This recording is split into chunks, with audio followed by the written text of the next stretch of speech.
Hey, hello everyone. Good afternoon. Welcome to PJ Mustipher's Zoom press conference today. If you have a question, just the typical reminder, use the raise your hand function in participants and I'll come over to you and unmute you. So we'll kick this right off with Partha Paye. Hey, what's going on, PJ? Appreciate the time this afternoon. Absolutely. Kind of want to ask you your perspective of this, but Jahan Dotson's one-handed catch that kind of went viral, on Saturday night. Right. You're on the sideline. What are you thinking as you're seeing that unfold? Oh man, it was shoot. I think we was all just like, wow. Like I think we were all just stuck in our seats, like looking up at the jumbotron and it wasn't as much of a surprise as it was to everybody else because we expect that out of Jahan. He's a wide receiver who's been making plays since day one, and we know he's capable of things like that. But when we saw it happen, I think we were all just kind of stuck there, like, wow, he really just did that. Rich Garcella. Hi, PJ. Thanks for your time. Mm-hmm. PJ, how would you assess the play of the defensive line so far, and in what ways does the group have to get better? It's been good. We can definitely be better. I think we're 0-2, so it's not up to our standards. We gotta get back to what we're used to and who we are. I think that first starts with stopping the run. That's been a big point of emphasis here in the past, and I really think that's what it has to be moving forward in order for us to get back on track and where we want to go as a team this season. So it's been solid. I definitely think guys are playing great, but we're 0-2, so there's a lot of room for improvement, and we're gonna have to do that in order for us to get this win this weekend. Mark Brennan. PJ, thank you for doing this today. Mm-hmm. Hey, how do you guys go? I know you talked about stopping the run, but it also seemed, and maybe this is unfair, but maybe you didn't get as much pressure on the quarterback against Ohio State as maybe you would have liked. How do you go about maybe generating that, and what kind of feedback is Coach Scott giving you after these first couple games? Thank you. Yeah, absolutely. It starts in practice. You practice. You play how you practice. If we're not getting the pressure, then we have to go back to what we're doing exactly in practice. As far as getting it from the scout team, getting a ton of reps in one-on-ones. So and we have two of the best edge rushers in the country. They're going to get a lot of attention. So, and that's when other guys have to step up. So, we're going to continue working it in practice. And, we'll take it from there. Tyler Donahue. PJ, good afternoon. Thank you for the time today. Good to speak with you. Yes, sir. A guy there at defensive tackle with you that we've seen quite a bit early on is Akeem Beeman. Mm-hmm. Scott told us a bit about him last week. From your perspective, what has he done to push for more playing time, and what does his future at Penn State look like? Oh yeah, such a bright future. Akeem's such a good kid.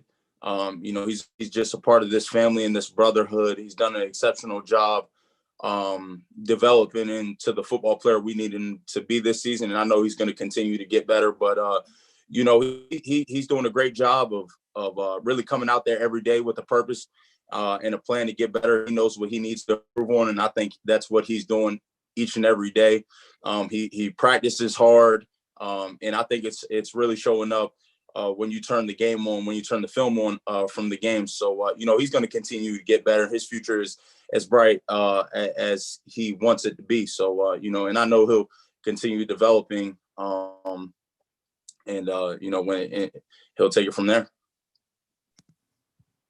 Joe Giuliano. Hello, PJ. Thanks for your time. Yes, sir. Being 0-2 in a shortened season means that it's probably not likely that you're going to hit either of your two big goals, a conference championship or a playoff spot. I'm just wondering, how frustrating is that, especially considering all the uncertainty you guys went through in the summer about having a season and finally being excited to get back? All right. Right. You know, all off season, that's what you work for. Um, that's what all those summer workouts, all those winter workouts for. You know, you want to accomplish those goals. But in life, you're going to face adversity. And this isn't the last time any of us are going to face adversity in our lives. So when adversity does happen, you know, you have two options really. You can stop what you're doing and you can let it affect you, or you can use it as motivation and learn from it, and continue to get better from the adversity. So, you know, that's kind of where we're at right now. Yeah, we're 0-2, but we're not going to let it impact the rest of this season. We're going to continue to work hard every day at practice. And, you know, like Coach says, we're going to go 1-0 this week. So that's all we can do. New Bias Wilborn. Yesterday, what did it mean for you to have the day off, to be able to vote? And did you vote in person? Or did you already vote mail in? I did mail in. And just having the day off, it meant a lot to us. I think voting right now in this country is a big thing, and as it should be. You know, I think everybody needs to do their civic duty, and it's really important to have those people that you want in office, in order for you to see the community you want. Whether that's living in a city, whether that's from a city perspective or a state perspective or a national perspective. I think just putting people in office who have the same viewpoints as you and just that whole idea. So, you know, having that day off to do that, it meant a lot to us. And, you know, we're definitely thankful for Coach for giving us the opportunity to go do that. Benjamin Ferry. Hey, PJ, thanks for doing this. Maryland obviously has a dynamic quarterback in Tylea coming in this week, coming with a big performance. So kind of what has jumped out on film from him, and just kind of what do you guys have to do to make sure you kind of contain him this week? Yeah, I think he's a dynamic runner and a dynamic passer, and I think we saw that last week with the numbers he put up against Minnesota. You know, he's a very talented football player. We're just going to have to do our job. I think that's the biggest thing for us right now is everybody has to focus on what they're doing and not try to, you know, get out of that. Because when you have elite level athletes who come in there, they can have success if you're not doing your job. So we're just focused on doing our job as defenders, each and every one of us. And if we can do that, then we'll have success. But, you know, when he's scrambling, we got to be able to have our good rush lanes. We have to be aware of that. And, you know, we'll just take care of that as a defensive line. Rich Garcella. PJ, to follow that up, how does defending him compare to defending Justin Fields? I don't think it changes at all, really. You know, they're two great quarterbacks, you know, and they're two great quarterbacks who can do it through the air and with their feet. So, you know, it really is the same. They're great quarterbacks, and we have to be able to stop them as a defense. So it really isn't any difference. Mark Brennan. PJ, to follow that one up, who is playing the QB on the scout team, and what kind of looks are those guys giving you, and how important is that player, you know, when you're preparing for this kind of quarterback? There are a couple guys playing quarterback on the scout team. I believe they rotate. You know, they're doing a great job of it. They have the ability to run. So, you know, we get the look each week of a quarterback who's mobile. And I think that's important for us, especially for the defensive line, because when he gets out of there, we have to run him down. And, you know, it starts in practice. I mentioned earlier, you know, how you play is how you practice. So we have to practice containing him, not only in the pocket, but if he does get out, you know, run to the ball. So, yeah, we got a couple guys who are doing that for us. So. Peter Terpstra. Hey, PJ. Every year, you know, every team's different in college football. With that being said, you guys have been able to get some lopsided wins over Maryland the last 3 years. Why do you think that is? Playing good football. You know, that's all it comes down to is just, you know, like I said, like I've have said, doing our job. Everybody does their job, and the rest take care of the rest of the game takes care of itself. So that's really what we've done these past couple of years, and that's what we're going to do on Saturday. Is just everybody's going to do their job and do it very well. Mark Wogenrich.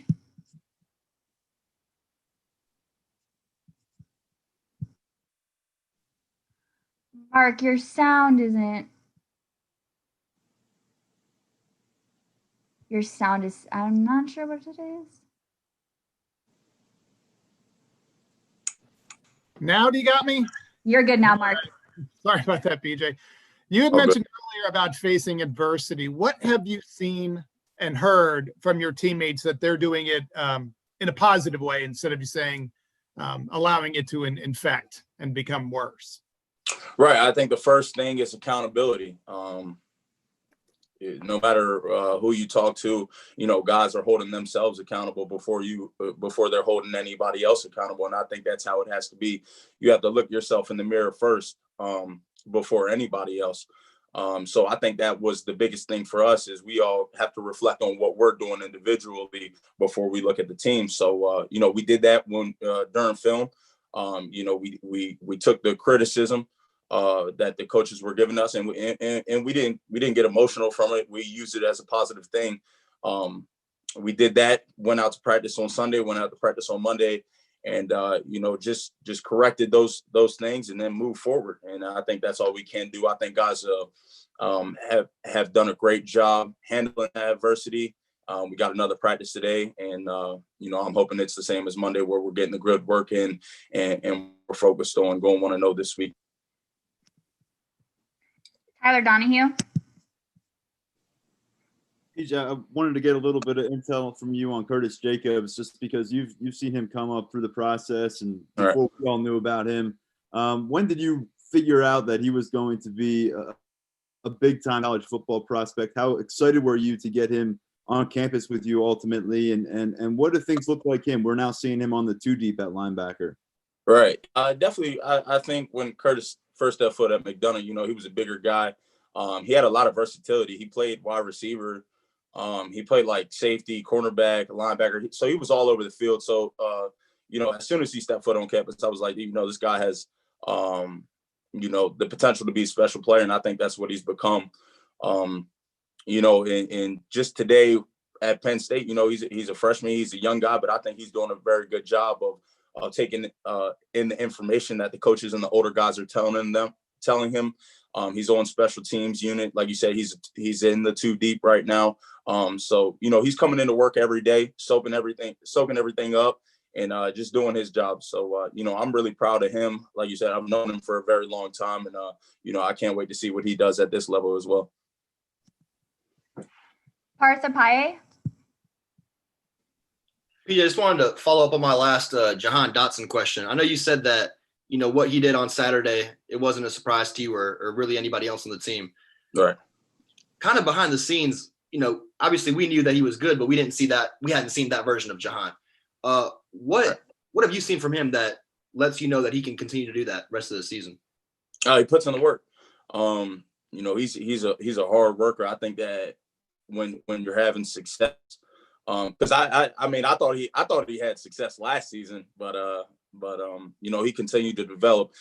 He pinpointed the things that he needed to work on in the off season, and after practice, you just see him drilling those, regardless if he has a good practice or not. So Jahan really puts in the work, and you guys aren't able to see that because you're not at practice. But after practice, he's one of the last guys off the field.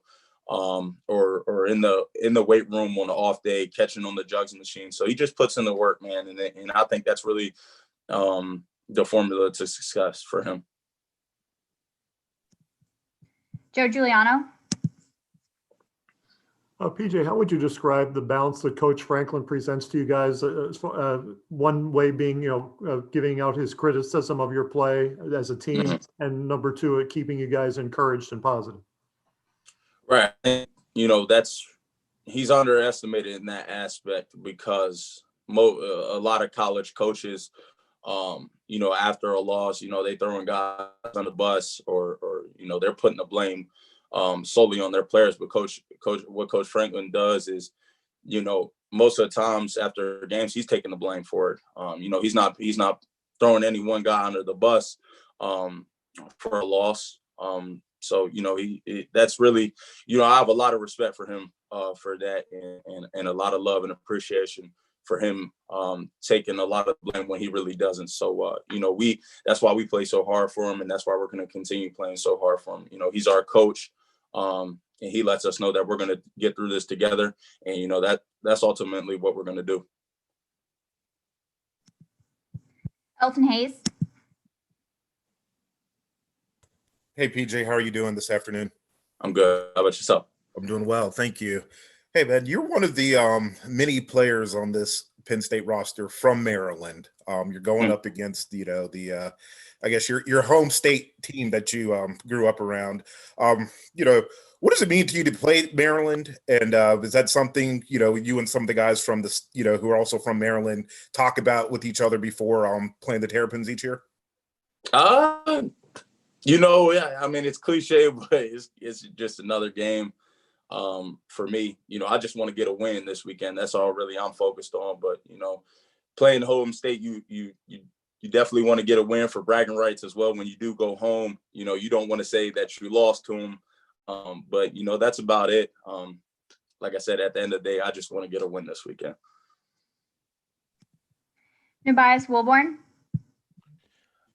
What's been the toughest part of the new COVID protocol? I know a lot of players are saying that they don't get to spend time with their parents like they used to, or the parents can't come to practice, all that. So what's been the toughest part for you dealing with all that? Yeah, I think that's the toughest part, not being able to see your family as much as you're used to. You can't interact with people outside of the building. You have to sacrifice your time outside of the building in order for us to continue moving forward this season without any COVID troubles. But that's about the hardest part. I think they've made it. The program has done a great job with all the other with the COVID testing. The protocols, going in there every day before you do anything and getting your test done. I think that's been easy, and I think they've done a good job making it easy for us as well. So not seeing our family. Not being able to interact with any of your friends outside of football, I think that's probably the most difficult part for us with COVID. These will be the last two questions to Parth and Tyler. So Parth, you can go first.